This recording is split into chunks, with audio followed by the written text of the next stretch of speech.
Hey everybody, it's Mrs. Dr. B. We are going to try to catch everybody who is virtual up to date. Today is the 8th of March, and the school was without internet and Wi-Fi all day long, so you were not able to log in for the meet. So my apologies for that, but I wanted to make sure you had the opportunity to do this and hear this today. So I'm going to try to go through this as quickly as possible so I don't take the full 50 minutes. And just because you don't want me to, all right?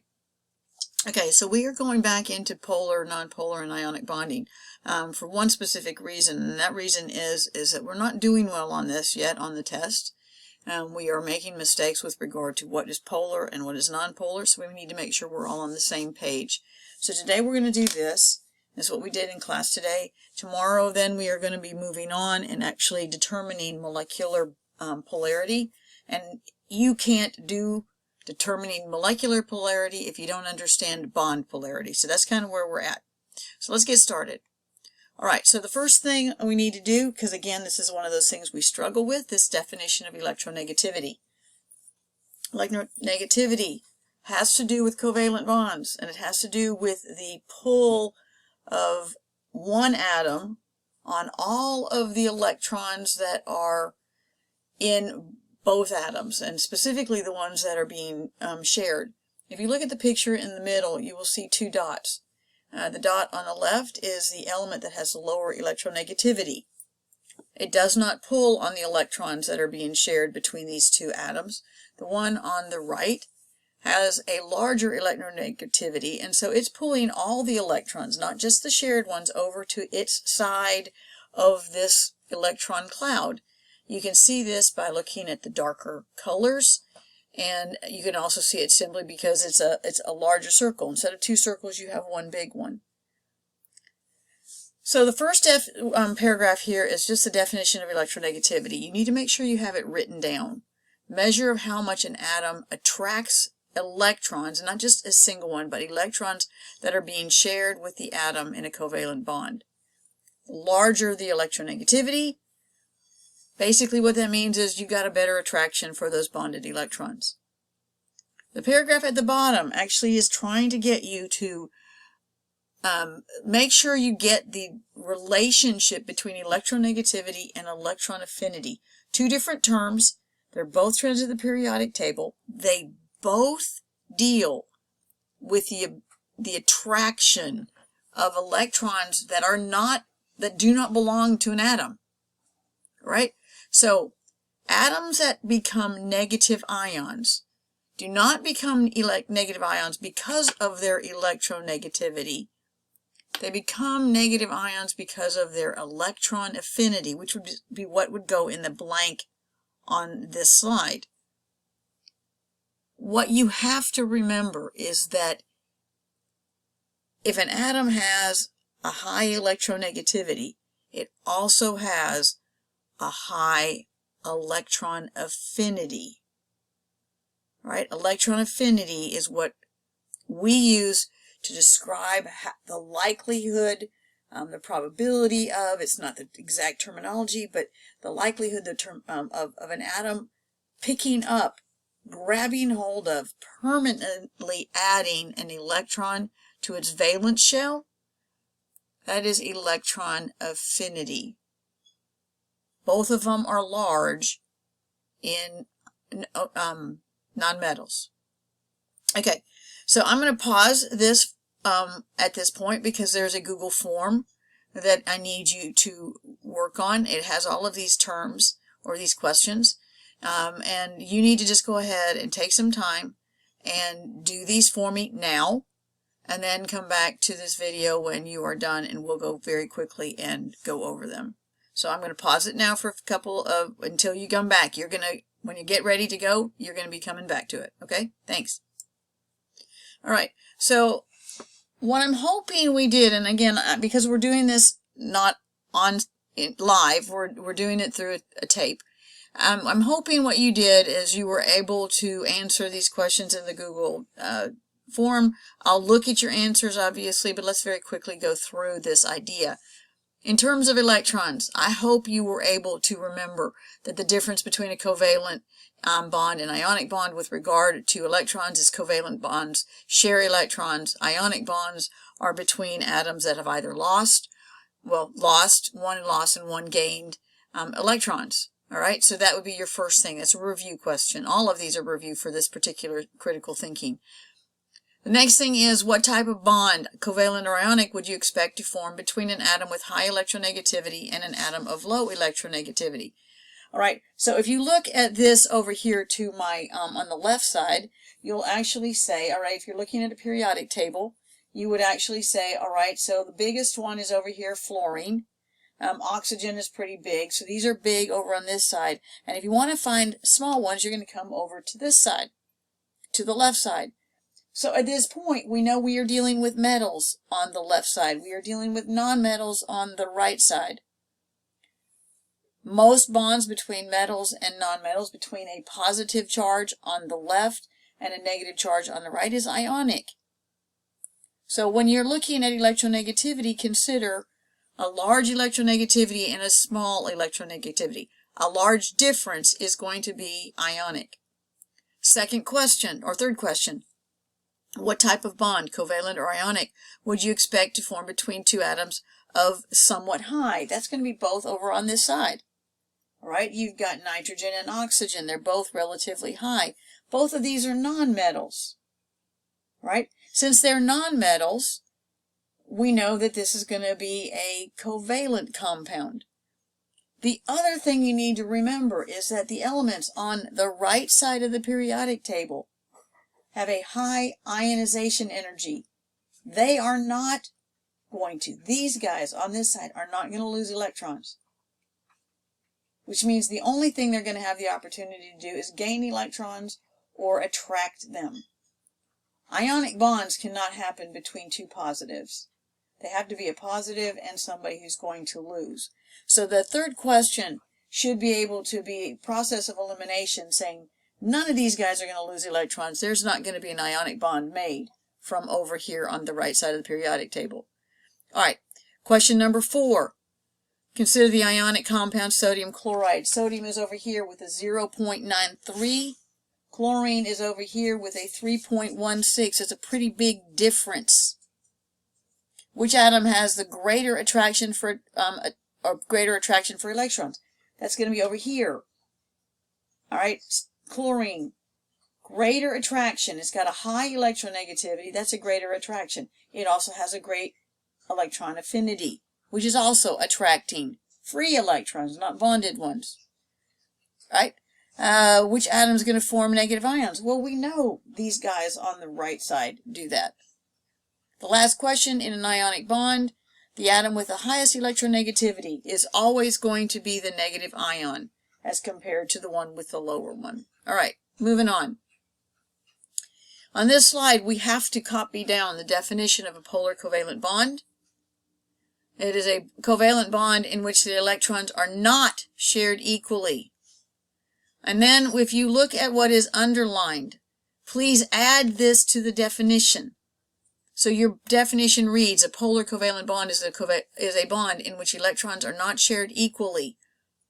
The bonded electrons spend more time, in this particular case, near oxygen, because oxygen has a greater electronegativity. Greater electronegativity, again, following it up, pulls the bonded electrons closer to it. All right, we talked about how you calculate this. This is at 0.05 down to the bottom, and this is just the graphic that we have used in the past to be able to establish polar, nonpolar, and ionic. We'll see that in just a few minutes. All right, so here's the same periodic table.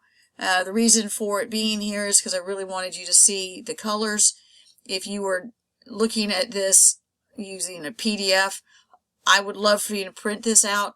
It just does a better job than being able to see it in black and white. But I'm leaving it over here on the left for us. All right, so if you still don't get polar bonds, I found this slide online. It was a group of about 7 slides, and I really felt like these guys did a great job of bulleting it all together. All right, polar covalent bonding. One atom in the bond has a higher electronegativity. What that means is it attracts electrons with greater force. That leads to unequal sharing. The atom that pulls the hardest is going to be the negative charge in the covalent bond, if you want to call something negative, and the atom that does not pull as hard is going to be slightly positive. If you look at the two polar bears on the right, polar bear A is not pulling very hard, polar bear B is, and you can see that both of those electrons are on the right half of the shared area. You can look at the same thing with your oxygen and your hydrogen, looking at oxygen with a 3.5, and if you notice in this drawing, the electrons that are shared are closer to the oxygen nucleus than they are the hydrogen nucleus. We all know the Smurfs and we all understand what a tug-of-war is. And what we also need to understand is that there's a little bit of area that allows that knot, this electron in this particular case, to go to a little bit to the left and a little bit to the right. At all times, there's going to be a little bit of that. But when it moves too far to the left or too far to the right, we then say that we've created what is known as a dipole. That's that last bullet. It is a molecule with plus and negative ends. Di, two poles, just like a magnet. There's a north end and there's a south end. And in the middle, we're not really worried about it, but we have opposite ends. In our particular case for chemistry, we're talking about pluses and minuses. All right, so here's another set of critical thinking questions. I'm going to pause the video. These need to go into your notes. Everybody in the building today wrote all these questions down. We went over them very quickly. So you need to do the same thing. These are not going to be turned in, but they need to be in your notes. Welcome back. All right, so let's go through these critical thinking questions. Again, I cannot do this with you the way I would have liked to have done it in class, so I'm just going to have to kind of talk it through, and you can look at your answers and see whether or not you had the same thoughts. All right? So which bond is more polar? So what you're looking at here is you were looking at, and I'm going to see if I can actually zoom in on my periodic table here so that you can actually see what we're looking at. Okay, we are looking at phosphorus in both cases. Phosphorus is 2.19. In the first case, you've got it with chlorine, 3.16. The bond that is the most polar has the largest difference between these. 3.16, 2.19. You are looking at approximately a difference of 1. Fluorine, on the other hand, is 3.98. 3.98 is a little bit less than 2.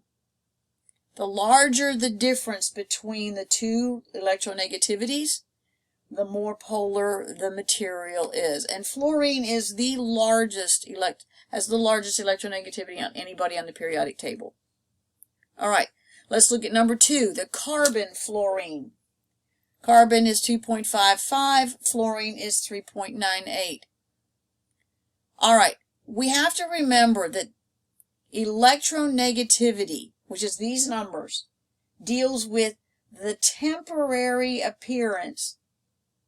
So let me hear it say that again. The temporary appearance of a partial positive and a partial negative.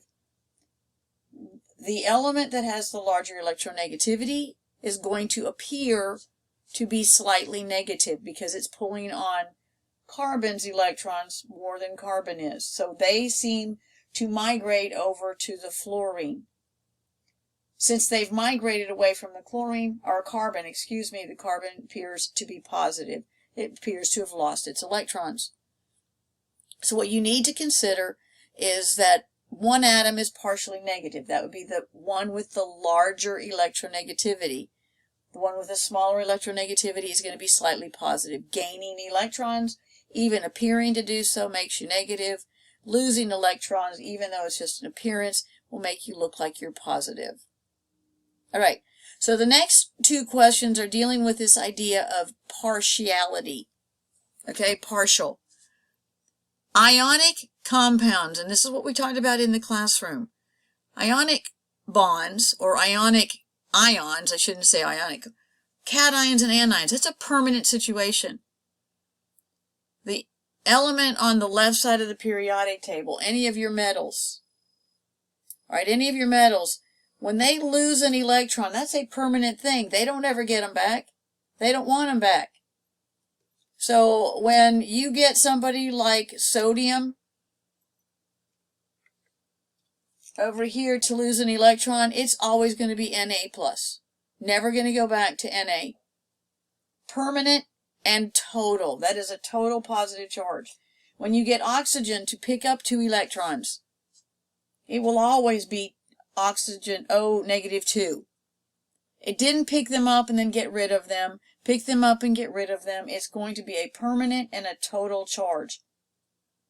On the other hand, when we're talking about our covalent compounds, they're only appearing to be negatively charged as long as they're in the bond. So fluorine or oxygen, while if we're doing it in nitrogen, has a larger electronegativity, oxygen's going to look like it's picked up nitrogen's electrons. And so oxygen's going to look like it's negative. Nitrogen's going to look like it's positive. But if this bond, this NO bond breaks, nitrogen's going to have its electrons back. It's still going to be neutral.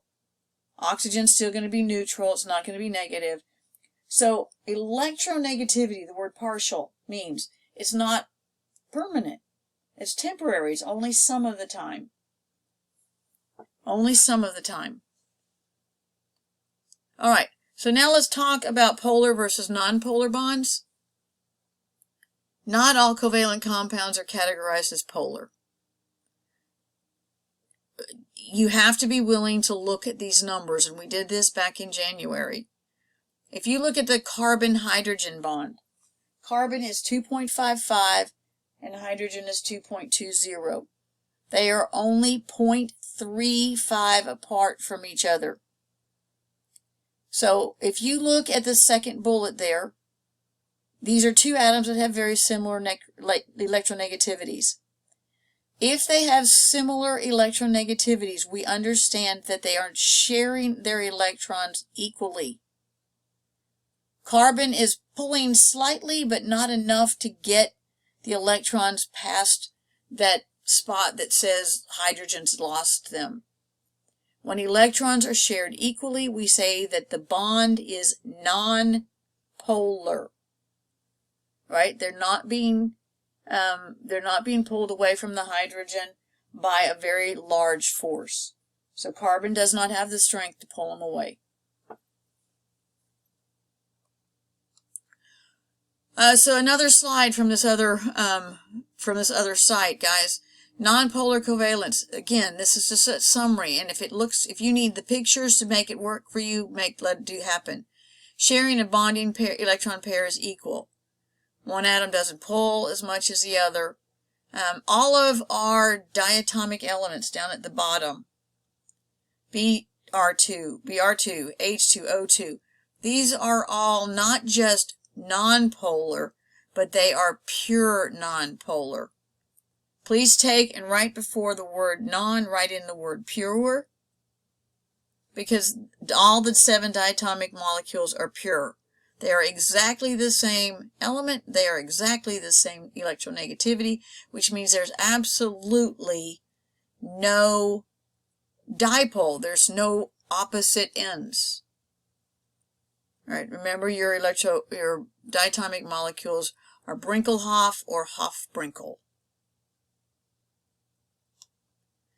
All right, so the last part of what we've done, and we did this before, was we used these numbers. Now, I generally have used, instead of the less than 0.3 down at the bottom, I use 0.5.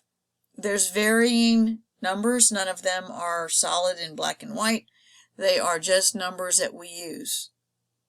So any 2 elements that have a difference in their electronegativity of less than 0.3 to 0.5, for example, carbon and hydrogen are only 0.35.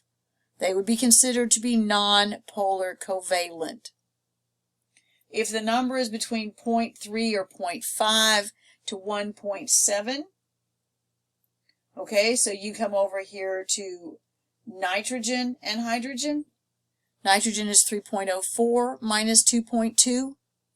We're looking at 0.84.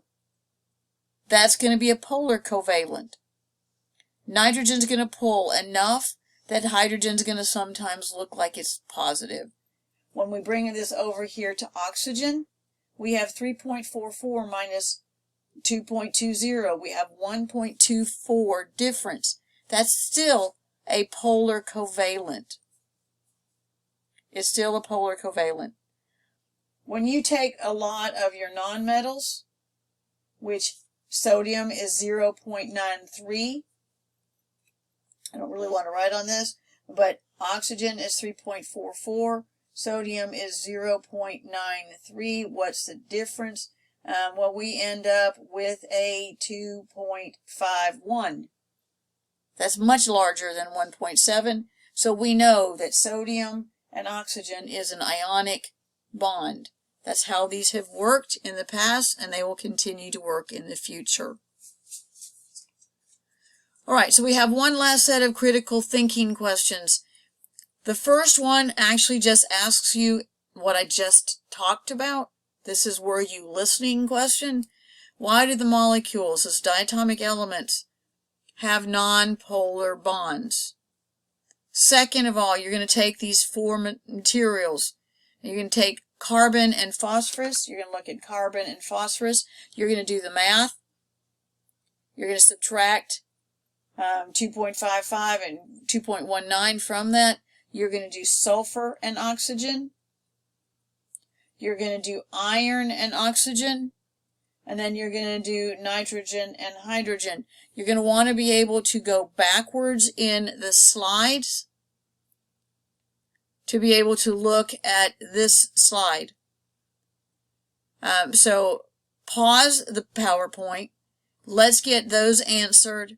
And then I'd also like to see if you remember, or you can look at on the periodic table you've got, what are the four most electronegative atoms on the periodic table. I'll be back in a few minutes once you decide you are ready to move forward.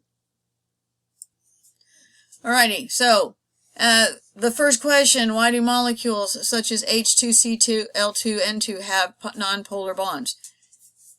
Because they both, hydrogens, both chlorines, both nitrogens, and either one of those, any of those three things, both nitrogens have the exact same electronegativity. They're the exact same element. So they are not going to be pulling on bonds, on the electrons. One does not pull more on it than the other does. All right, let's talk about these bonds in the middle, carbon and phosphorus. Carbon is 2.55, phosphorus is 2.19. The difference there, 2.55, 2.19. All right, what are we looking at? We are looking at 0.36. That falls in the nonpolar range because I'm going to go with this up to the 0.3. It's a nonpolar covalent compound. Let's look at the S and O. S is 2.58. This is S and O. This one is C and P. Sorry, C and P. Nonpolar. Nonpolar covalent. When we look at the S and O, we have 2.50 and we have 3.44. All right, it doesn't matter who comes where. It's always going to be the absolute value. So let's do this backwards. We have a 6 there. We're taking a 3. We're taking a 5. We have an 8. So we have 0.86. 0.86 is polar covalent because it's between the 0.3 and the 1.7. All right, let's look at F, E, and O. Now this is polar covalent. Fe is, we're going to do with the oxygen so we don't have to do this, 3.44. And we have iron at 1.83. We have a 1, we have a 6, and we have a 1. Now, if you look at 161 versus the 17, you might say that this is polar covalent. But we know that iron is a metal, and oxygen is a nonmetal. So we will assume that we are still going with an ionic. It's just not a real strong ionic. It's not a one where it's not as easy as 1, 2, and 3 here. All right. N and H. Last one. N is 3.04 and hydrogen is 2.20. The difference is a 4. We're looking at an 8. And the 0.84 means that this one is polar covalent. This one is going to be ionic. For most electronegative atoms, fluorine is number 1 at 3.98 or 4, oxygen at 3.44, chlorine at 3.16, nitrogen at 3.04. So fluorine, oxygen, chlorine, and nitrogen are your top 4 electronegative atoms on the periodic table. Last slide for today. I just want you to look at the pictures on this particular slide. You can see a nonpolar covalent bond. The electron distribution is even throughout. You have 2 atoms, both dots. You do not see that the electrons are heavy on one side or the other.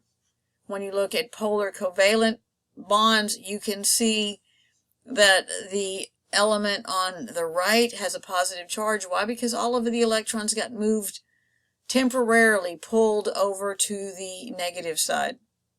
Polar covalent, uneven sharing. And then when you deal with ionic bonds, you need to know there's no such thing as a polar ionic bond. The electron clouds do not overlap. They're attracted to each other. We got a positive ion, a cation on the left. We have an anion on the right. The electron clouds do not overlap. We just get the charges coming to each other. All right? Okay. So the only thing I want to do is preface where we're going tomorrow. This first slide is not a fun one, but we're going to look at it. And that is going to be, how do we predict molecular polarity? You cannot do this if you do not know the difference between a polar and a nonpolar bond. You need to go back over this slide presentation if you don't understand. Tomorrow we're going to be moving forward. Thank you very much for your time, and I will hopefully see you tomorrow. We'll have the internet back. All right. Thanks, guys.